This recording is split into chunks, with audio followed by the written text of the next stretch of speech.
अस्सलाम वालेकुम। कैसे हैं आप सब लोग? उम्मीद है कि खैरियत से होंगे। पाकिस्तान में ना ही जस्टिस है ना ही सोशल जस्टिस है, इसलिए हर कुछ अरसे बाद एक ऐसा सानिया होता है जिससे दर्द दिल रखने वाले जो हैं वो बहुत सख्त परेशान हो जाते हैं। एक तो हमारी रूलिंग एलीट है, उनको इन चीज़ों से कोई फ़र्क नहीं पड़ता, लेकिन आम इंसान जो कि इंसानियत पे बिलीव करते हैं उन्हें इन चीज़ों से तकलीफ़ होती है। अब बलूचिस्तान में ये हुआ कि एक खातून और एक मर्द को बहुत सारे लोगों ने नरगिए में लिया हुआ था और उनको कत्ल कर दिया।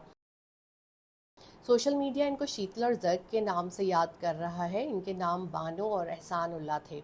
इनको जिरगे ने जो है वो कारोकारी किया। ये एक रस्म होती है जिसमें लोगों को मार दिया जाता है, ख़ासतौर पर ख़वातीन को, और उन पर गोलियां चलाई गईं। वो खातून बानो इतनी पुरवकार थी, वो उसने मुकम्मल चादर ली हुई थी, कुरान पकड़ा हुआ था, और उसने ये कहा कि गोली तो मार सकते हो लेकिन मुझे हाथ नहीं लगाना। यानी कि बावकार इज़्ज़तदार खातून, और जिस तरह से वो मक्तलगाह तक गई उसकी जुर्रत को सलाम है। लेकिन काश के ऐसे जुर्रतमंद लोग इस मुल्क में जिएं, वो बात करें, वो काम करें, वो मुआशरे और आवाम के काम आए। लेकिन यहाँ पर तो किसी को जीने का हक ही नहीं दिया जाता।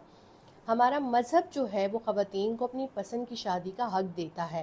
बेवा को भी शादी का हक देता है, तलाक़ याफ्ता को भी शादी का हक देता है, बड़ी उम्र में भी शादी का हक देता है, और बलूगत के बाद भी शादी का हक देता है।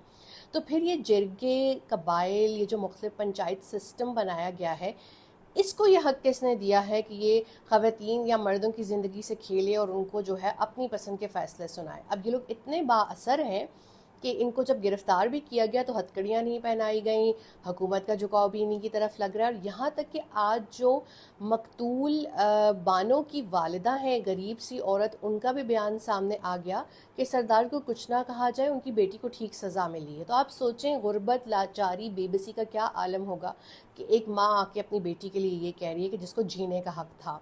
अब वो वहाँ पर क्यों थे, उनका क्या रिश्ता था, वो मोहब्बत करते थे, शादी के ख्वाहिशमंद थे, शादी कर चुके थे, ये बात बहस एक तरफ है और ये बहुत बाद में आएगी। लेकिन एक इंसानी जान को अपने हाथ में लेना, हमारा मज़हब ये कहता है कि एक इंसान का कत्ल पूरी इंसानियत का कत्ल है। तो इन लोगों के हाथ नहीं कांपते किसी कमज़ोर मज़लूम के ऊपर जो है वो जुल्म करते हुए? हम ये देखते हैं हमारे मुल्क में जो बदमाशिया है, ताकतवर लोग हैं, अमीर लोग हैं, उन पे कोई हाथ नहीं डाल सकता, वो कोई भी क्राइम करके निकल जाते हैं। और आज तक इतने जितने केसेस में हमने आवाज़ उठाई है, बाद में वो तमाम मुजरिमान जो हैं वो बाइज़्ज़त बरी हो जाते हैं, पागल होने का ढोंग रचा के सर्टिफिकेट दे के निकल जाते हैं, बाहर के मुल्कों में चले जाते हैं, लवाहिकीन को डरा धमका के जो है वो कसास दियत के कानून का गलत इस्तेमाल करते हैं।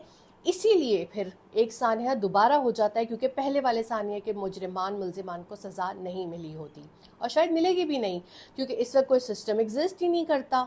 आप दरवाजे खटखटाते रहें अदालतों के, आप इंसाफ की इस्तदा करते रहें और आपको इंसाफ नहीं मिलता। औरत आपकी जागीर, मिल्कियत, ज़मीन का टुकड़ा कोई जेवर नहीं है, वो भी इंसान है, उसको जीने का हक है, उसका बात करने का हक है, उसे सोचने का हक है। इसी तरीके से जो गरीब मुआशरे में मर्द भी हैं, वो अमीरों की कोई जागीर या मिल्कियत नहीं है। ये दोनों सिर्फ अपनी पसंद से शादी कर सकते हैं, अपनी पसंद से ज़िंदगी गुजार सकते हैं। ये हक इन्हें मज़हब ने दिया है, आईन पाकिस्तान ने दिया है। इसलिए कोई जिरगा, कोई पंचायत, कोई कबाइल का सिस्टम, कोई भी जो लोग हैं, इसको छीनने की कोशिश ना करें। अगर हमने अपनी सोसाइटी को अभी इन चीज़ों से पाक करना नहीं शुरू किया तो आगे चल के हालात इससे भी ज़्यादा वर्स्ट हो जाएंगे और इससे ज़्यादा बुरे केसेस सामने आएंगे। अब देखते हैं कि हुकूमत किसके साथ खड़ी हुई है। हुकूमत उन ताकतवर सरदारों के साथ खड़ी हुई है, या उन बेचारे दुनिया से जाने वाले दो लोगों जिनका कोई कसूर भी नहीं था उनके साथ खड़ी हुई है, और सिविल सोसाइटी के साथ खड़ी हुई है।